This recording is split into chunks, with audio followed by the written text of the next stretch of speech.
இன்னும் ஒரு 4 பேர் கெஸ்ட் வந்துட்டாங்கன்னா உங்களுக்கு என்ன பண்ணுறதுன்னு புரியாத டென்ஷன் ஆக வேண்டாம். அதே மாதிரி இந்த டிஷ் அவங்களுக்கு செஞ்சு தந்தீங்கன்னா எப்படினாலும் ஒரு 1/2 hour நீங்கள் அவங்க மனசில் இருக்கீங்களோ இல்லையோ அவங்க நாக்கில் இந்த டேஸ்ட் இருந்துகிட்டே இருக்கும். இதுக்கு ரொம்ப ரொம்ப சிம்பிளான மெத்தட். ஒரு பாத்திரத்தை எடுத்து வச்சுக்கணும். எடுத்துட்டு ஒரு பால் பாக்கெட் எடுக்கணும். பால் பாக்கெட் எடுத்து கட் பண்ணி ஊற்றிட்டு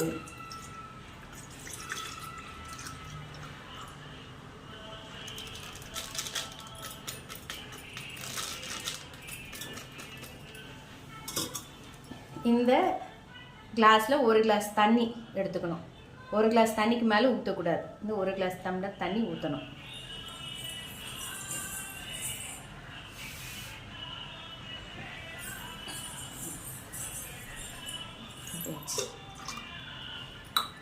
இப்போ நான் வந்து கேஸ் பற்ற வச்சு அதில் வைக்க போகிறேன். அதுக்குள்ளே வாங்க நம்ம அந்த டிஷ்ஷுக்கு தேவையானதெல்லாம் தயார் பண்ணிக்கலாம். சீக்கிரமாக ஒரு கப் எடுத்து வைக்கணும். அதுக்கு 1 spoon coffee powder, Insta powder வாங்கிக்கோங்க. உங்களுக்கு எது பிடிக்குமோ, சன்ரைஸ் வாங்கிக்கோங்க, ப்ரூ வாங்கிக்கலாம். எனக்கு வந்து எப்போவுமே ப்ரூ காஃபி பிடிக்கும், அதனால் நான் ப்ரூ வாங்கியிருக்கேன். போட்டுட்டு சுகர் லைட்டாக போடுங்க. வரவங்க சுகர் பேஷண்ட்டாக இருந்தால் சுகர் போட வேண்டாம். போட்டுட்டு அவ்வளோதான், நமக்கு தேவையானதெல்லாம் ரெடி பண்ணி வச்சுக்கிட்டோம்.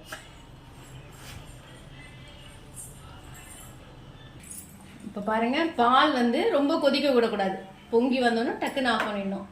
காஃபிக்கு மட்டும் எப்போவுமே பால் வந்து ரொம்ப நேரம் கொதிக்கக்கூடாது. காஃபி பால் ரொம்ப கொதிச்சிச்சுன்னா டேஸ்ட் இருக்காது. ஒரு பொங்கு வந்தால் உடனே ஆஃப் பண்ணிடணும். இப்போ நம்ம காஃபி போட போகிறோம்.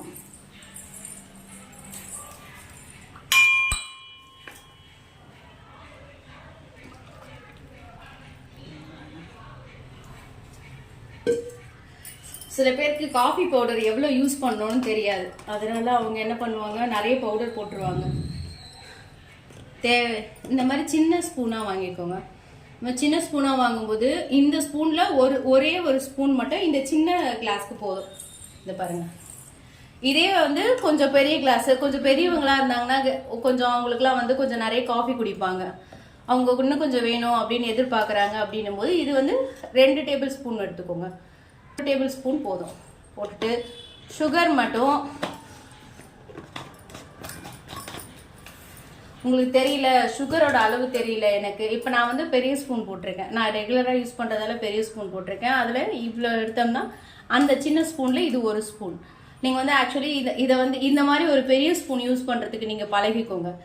அப்போ தான் வந்து எப்போவுமே வந்து இதுக்கு இந்த ஸ்பூன் தான் போடணும், அதுக்கு அந்த ஸ்பூன் தான் போடணும்னு உங்கள் மைண்ட் செட் ஆகாமல் இருக்கும். எந்த ஸ்பூனாக இருந்தாலும் எந்த தேக்கரண்டியாக இருந்தாலும் யூஸ் பண்ணலாம், நம்மளுடைய மைண்ட் செட் ஆகும்.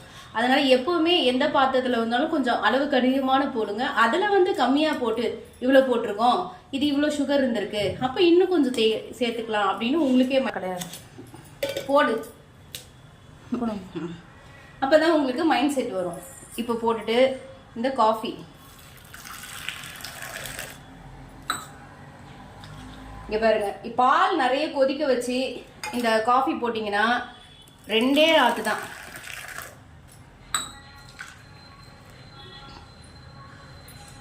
கம கம கம கமன்னு கும்பகோணம் காஃபி ரெடி.